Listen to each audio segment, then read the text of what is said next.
सबसे ज्यादा क्रांतिकारी और राजनीति की दशा और दिशा बदलने वाले अरविंद केजरीवाल जी, मुख्यमंत्री दिल्ली, और गोपाल भाई इटालिया आपके अभी संबोधन करके गए हैं, और पूरी हमारी गुजरात की टीम है।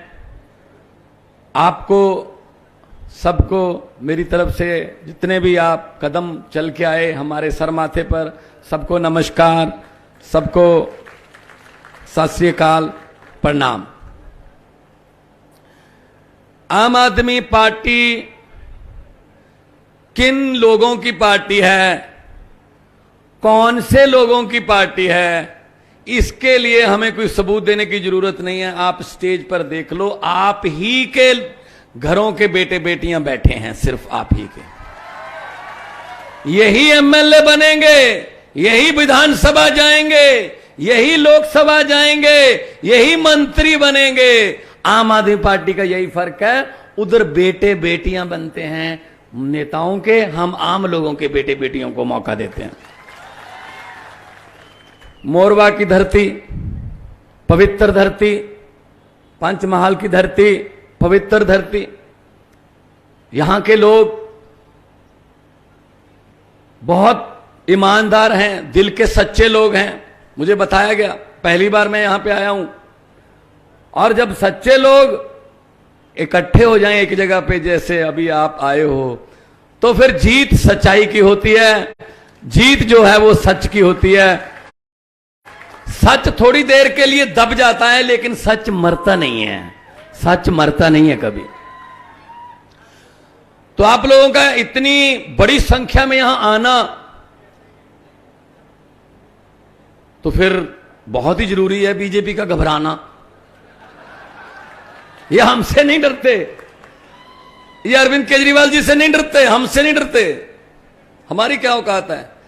जो छोटे से इनविटेशन पर, छोटे से सद्दे पर आप इतनी भारी संख्या में इकट्ठे हो जाते हो, ये आपसे डरते हैं तुम्हारे से, कि ऐसे कैसे हो जाते हैं इनके यहां कट। आप हमें ये बताने के, देखो मैं पंजाब में 7 महीने से मुख्यमंत्री हूं, उससे पहले प्रचार करते थे हम। मुझे तो आज लग ही नहीं रहा कि गुजरात में है, सड़क भी पंजाब जैसी थी और सामने लोग भी पंजाब की तरह। देखो आप लोग मन तो बना चुके हो झाड़ू का, ये तो देखो पक्की बात है। बस आप अब लोग ये चाहते हो कि हमारे सामने आइए और हमसे बातें कीजिए। हमने 27 साल बहुत झेला इनको, साल बाद तो पेड़ भी पत्ते बदल लेते हैं, अब हम बदलेंगे, ये चाहते हैं आप लोग। असल पंजाब में हमने आते ही करप्शन, भ्रष्टाचार के विरुद्ध मुहिम शुरू की। हमने एक हेल्पलाइन नंबर जारी किया कि किसी भी सरकारी दफ्तर में जाओगे, कोई बाबू पैसे मांगता है, मना मत करना, जेब में हाथ डाल के मोबाइल निकाल लेना, वीडियो बना के हमें इस नंबर पर व्हाट्सएप कर देना, बाकी काम सरकार का। और हमने 200 से ज्यादा लोग पकड़ के जेलों में डाल दिए, अफसर लोग जो लोगों से पैसे मांगते थे। अब क्या होता है, अब कोई दफ्तर में जाता है, उसका काम भी होता है, और साथ में जो अफसर है वो ये भी कहता है, बाहर जाके ये बता देना मैंने कुछ नहीं लिया आपसे। तो उन्होंने एक और तरीका निकाल लिया। कुछ और अफसर थे जो, उन्होंने अपने दफ्तर के सामने लिखकर बोर्ड लगा दिया, मोबाइल फोन अंदर ले जाना वर्जित है, मना है। तो हमने ये ऑर्डर जारी कर दिए कि जिस भी अधिकारी के दफ्तर के सामने ये लिखा होगा कि फोन ले जाना मना है, उसको ऑटोमेटिकली भ्रष्टाचारी मान लिया जाएगा, उस पर केस दर्ज हो जाएगा। तो वो भी हटा दिए उन्होंने। तो अब तो सिर्फ वेतन पर ही गुजारा करना पड़ रहा है भाई, और वेतन भी खूब है हमारे यहां, वेतन कम नहीं है। तो पंजाब की सरकार ने,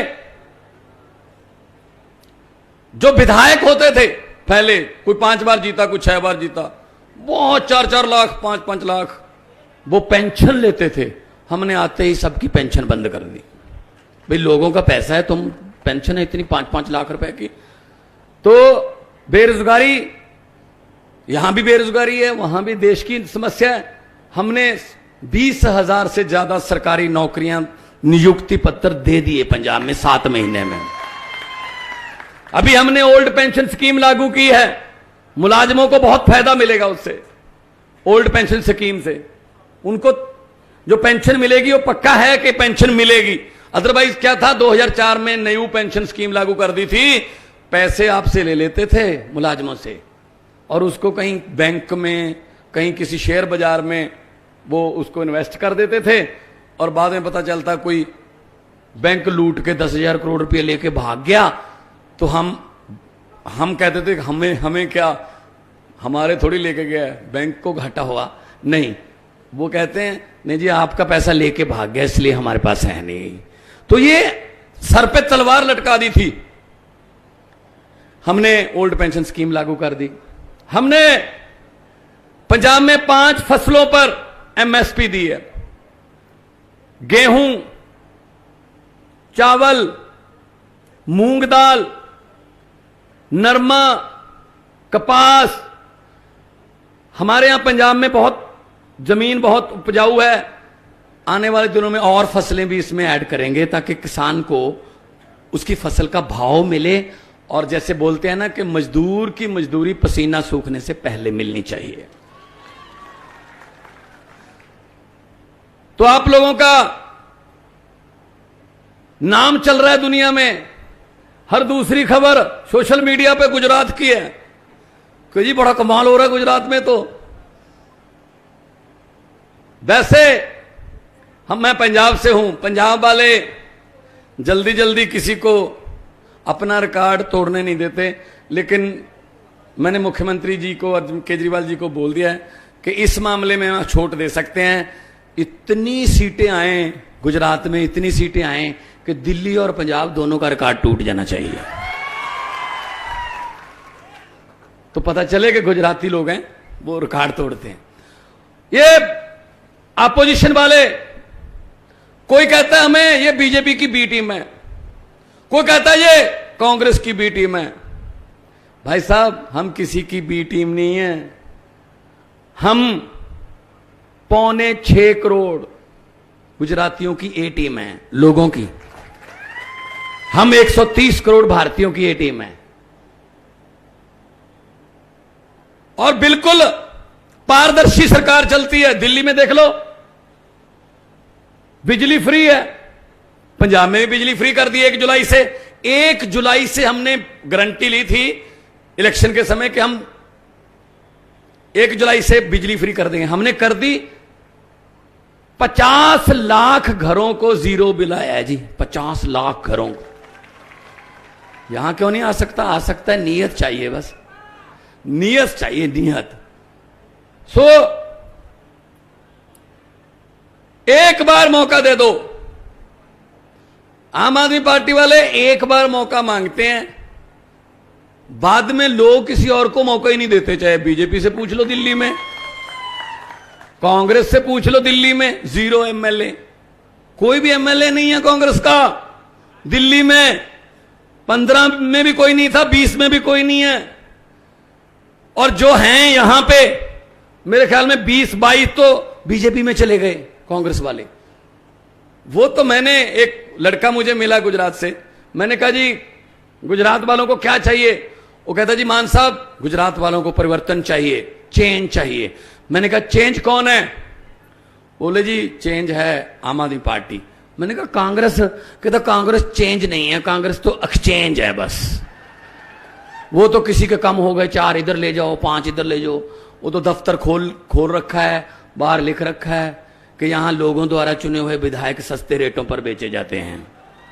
कभी गोवा में चले गए 8, कभी कहां चले गए 5।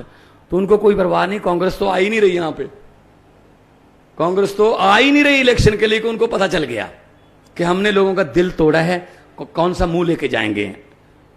अभी मोरवा विधानसभा में हम आए हैं और इतनी बड़ी संख्या में आपका आना दिल खुश हो जाता है जी।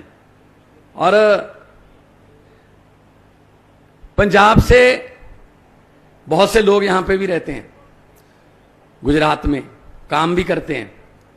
उन्होंने भी मुझे बताते रहते हैं, वो ट्रक वाले भी आते हैं, वो कांडला पोर्ट पे आते हैं, मुंड्रा पोर्ट पे आते हैं, वो भी कहते हैं जी ढाबे पे भी बातें यही चल रही थी कि इस बार झाड़ू चलेगा, झाड़ू चलेगा। हमारा तो चुनाव चिन्ह इतना अच्छा है कि जो झाड़ू है वो करता ही सफाई है। तो मुझे एक पत्रकारों ने पूछा, आपने ये बीजेपी की आंधी कैसे रोक दी? मैंने कहा कौन सी आंधी? कहते जो आंधी आई थी जो देश में, वो कैसे रोक दी दिल्ली और पंजाब में? मैंने कहा जी उनका चुनाव चिन्ह क्या है? बोले कमल का फूल। मैंने कहा जी हमारा क्या है? बोले झाड़ू। मैंने कहा जी कमल का फूल कहाँ उगता है? बोले जी कीचड़ में। मैं झाड़ू क्या करता है? कहते जी कीचड़ की सफाई। मैंने कहा हमने झाड़ू से कीचड़ की सफाई कर दी, कमल उगा ही नहीं, कमल उगा ही नहीं पंजाब और दिल्ली में। ऐसे तुम कर दो यहां पे। हमने कोई रजिस्ट्री थोड़ी करवा रखी है इनकी, हमने कोई लिख के थोड़ी दे रखा है इनको क्या जी तुमने लूटना है, लूटना है। ईमानदार सरकार लेके आओ। 75 साल हो गए आजाद हुए देश को, अभी तक इनसे पानी नहीं पहुंचा घरों में। अभी तक अमेरिका वाले मंगल ग्रह पर प्लाट काटने की योजना बना रहे हैं, हम सीवरेज में घुसे हुए हैं अभी भी। हमें कुछ आगे बढ़ने ही नहीं देते, हमारे बच्चे को पढ़ने ही नहीं देते। इनको पता है अगर गरीब के बच्चे पढ़ गए वो अफसर बन जाएंगे और घर की गरीबी खत्म कर देंगे, और घर की गरीबी खत्म हो गई तो नेताओं के घर के सामने कौन जाएगा लाइन लगा के खड़े होकर हाथ बांधकर। लेकिन हम कर रहे हैं स्कूलों की बात, हम कर रहे हैं अच्छी शिक्षा की बात, हम कर रहे हैं मोहल्ला क्लिनिकों की बात, हम अच्छे हॉस्पिटलों की बात, इंफ्रास्ट्रक्चर की बात, और ये कर रहे हैं नफरत की बातें। हम वो नफरत वाले नहीं जी, हम तो आम घरों से आए हैं। मैं एक टीचर का बेटा हूं, मेरे पिताजी स्कूल में पढ़ाते थे, और पंजाब में 92 एमएलए हैं हमारे पास। 117 में से 92 में से 82 एमएलए पहली बार बने हैं, सिर्फ पहली बार 82। यंग लड़के लड़कियां 27, 28, 29 साल के जो हैं वो हमारे एमएलए बने हैं, मंत्री बने हैं। क्या बात जी, आपके बच्चे हम चेयरमैन नहीं बन सकते क्या? उनको कुर्सी पे बैठना नहीं आता? आपके बच्चे मंत्री नहीं बन सकते, उनको गाड़ी में बैठना नहीं आता क्या? ना, हम लोग तो मुर्दाबाद के नारे लगाने के लिए रखे हुए हैं। जनता तो बस इधर ले जाओ, इधर ले जाओ। अंग्रेज अभी शर्मिंदा हैं, जो अंग्रेज आए 200 साल हमें लूट कर गए, वो शर्मिंदा हैं कि हमने 200 साल में इतना नहीं लूटा था जितना 2 साल में भारतीय खुद को ही लूट लेते हैं नेता लोग हमें। भ्रष्टाचारियों को मैं कहना चाहता हूं, जितने मर्जी इकट्ठे कर लो पैसे हीरे मोती, मगर ख्याल इतना रहे कफन पे जेब नहीं होती, सब कुछ यहीं रह जाता है, सब कुछ नहीं लेके जाएगा साथ कोई। बद्दुआएं लेके क्या करोगे? गरीबों की बद्दुआएं ले रहे हैं जी। सो मैं ना तो मैं मोरवा में कोई मैंने पहाड़ खरीदना है, ना ही मैंने मोरवा में कोई मेरे चाचे के बेटे को कोई माफिया में हिस्सा डलवाना है, ना ही मैंने कोई ठेका लेना है यहाँ पे बिजली का या किसी और का। मैं तो सिर्फ आपको ये बताने के लिए आया हूं कि पंजाब में भी पहले ऐसे ही चलता था, 5 साल वो, 5 साल वो, 5 साल वो, 5 साल। इस बार उन्होंने बदल लिया और पंजाब की दशा और दिशा सुधरने लगी है। ऐसी गुजरात की दशा और दिशा बदल जाएगी, एक मौका देगी, एक मौका। तो मैं, और ये हमें इनका घबराने का देखो कितना, किस लेवल पर घबराए हुए हैं। हमें रैली के लिए, जनसभा के लिए जगह नहीं देते। अगर हम जगह ले कैंसिल करवा देते हैं तो ये कहते हैं यहां नहीं करो, यहां ना करो। भाई दरियाओं को थोड़ी रोक लोगे, हम तो जहां चले जाएंगे भाई, हम तो छोटी सी स्टेज लगा के भी बोल लेंगे। बोलना तो सच ही है, सच बोलने का एक ही फायदा होता है, उसको एक बार बोलकर दोबारा याद नहीं रखना पड़ता। जहां बोलोगे सच ही बोलोगे। तो उनको लगता है हम इनकी रैलियां कैंसिल करा देंगे, इनका गाड़ियां रोक लेंगे, पुलिस से ये करा देंगे, वो करा देंगे। मैं पुलिस वालों को भी कहना चाहता हूं, मुझे तो ये पता चला है यहाँ पुलिस वाले भी कॉन्ट्रैक्ट पे हैं, पुलिस वाले भी पक्की नौकरी पे नहीं हैं। तो भाई हमारे यहाँ तो बहुत तनख्वाह बहुत है, यहाँ सबसे कम तनख्वाह यहां मिलती है पुलिस वालों को, हमारे यहां 70-70, 80-80 हजार मिलती है। अभी 14, 15, 16 अक्टूबर को हमने भर्ती की है कांस्टेबल, सब इंस्पेक्टर और एएसआई की, और पेपर हुआ है, और पेपर अभी उसका रिजल्ट आएगा। मजाल है एक भी पेपर हमारा फूट जाए, ना दिल्ली में ना पंजाब में पेपर नहीं फूटते। यहां पे कोई एक भी पेपर बता दो जो ना फूटा हो। और मुझे एक नौजवान मिला, रोने लगा वो, जी पेपर फूटने वाला काम बंद करवा दो क्योंकि पेपर फूटा सपना टूटा। कहता अब पढ़ाई की तरफ, किताब की तरफ देखने को दिल नहीं कर रहा। इतना पढ़ा था मैं कि मतलब मैं आऊंगा, मैं घर की गरीबी बदल देगी ये किताब मेरी, लेकिन रोने लगा। कहता जी पेपर फूट गया, बड़े बड़े जो लोग हैं वो चुने जाते हैं, क्या करें। तो इसलिए मैं कहना चाहता हूं, एक भी इन्होंने चीज नहीं छोड़ी जहां भी लूट ना मचाई हो। तो इस लूट को बंद करना है तो उसके लिए झाड़ू है, और इनके पास पैसे बहुत हैं, बहुत पैसे हैं इनके पास, आप ही के लूटे हुए हैं। ये आएंगे आपके पास, अभी आने वाले दिनों में आएंगे और आपको कुछ ऑफर करेंगे पैसे वैसे। मेरी हाथ जुड़ के मोरवा वालों को बेनती है, अगर ये आए और ऐसा करें, मना मत करना। लक्ष्मी है घर पे आनी अच्छी लगती है। हाँ, वो पकड़कर उनको बोल देना कि हाँ, और जिस दिन इलेक्शन होगी, चुनाव होंगे, अंदर जाके झाड़ू वाला बटन दबा के बोल देना कि हाँ। जो समझ गए वो ताली बजा सकते हैं, बाकियों को माफ है। और क्या मोरवा समझदार इलाका है, सब समझ गए जी। इनके घरों के पास जाते हैं हम अपना काम लेके, इनके महलों के आगे जाते हैं, पानी चाय की बात छोड़ो, इनके दरवाजे भी नहीं खुलते। एक छोटी सी विंडो रखी होती है, उसमें से पिए अपना मुंह निकाल के बोल देता है साहब है नहीं, अगले बुधवार को आना। चक चक चक। अभी ये आपके घरों के कुंडे खड़काएंगे, अभी आपके घरों के दरवाजे खटखटाएंगे। मोरवा वालों, बदला लेने का समय। अंदर से ही बोल देना, कुंडा मत खोलना, अंदर से ही बोल देना हम आज घर पे नहीं है, इलेक्शन के बाद आना। इनको भी पता चले किसी दर से खाली परतने का, खाली वापस लौटने का दर्द क्या होता है, इनको पता चलना चाहिए। ये बचपन खा गए हमारा, जवानी खा गए, बुढ़ापा खा गए, ये चारे खा गए, ये सड़कें खा गए, दवाइयां खा गए, पढ़ाई, क्या छोड़ा इन्होंने, क्या छोड़ा इन्होंने, सब खा गए। लेकिन हिसाब होगा। जनता चुप रहे 5 साल, जनता होंठों को सीले 10 साल, जनता सब्र कर ले 20 साल, जनता दिल पे पत्थर रख ले आप लोगों की तरह 27 साल। लेकिन 27 साल के बाद जब जनता जागती है ना, उठती है ना, फिर 27 साल का हिसाब भाई साहब 27 मिनट में ले लेती है जो जनता। ये गलत फहमी में ना रहें कि हमने कमा लिया, वो तो हमारी जेबों में आ गया। जो आपका पैसा लूटा है, जो गुजरात का पैसा, देश का पैसा लूटा हुआ है इन लोगों ने, वो एक एक पैसा का हिसाब इनसे साथ करेंगे और ब्याज समेत वो पैसा आपके पास वापस आएगा, वापस आएगा। दोनों हाथ ऊपर करके 2 नारे लगाऊंगा। ये भगत सिंह, राजगुरु, सुखदेव जब नारे लगाते थे, उन्होंने इनकलाब जिंदाबाद बोला था, चेंज, इनकलाब का मतलब बदलाव।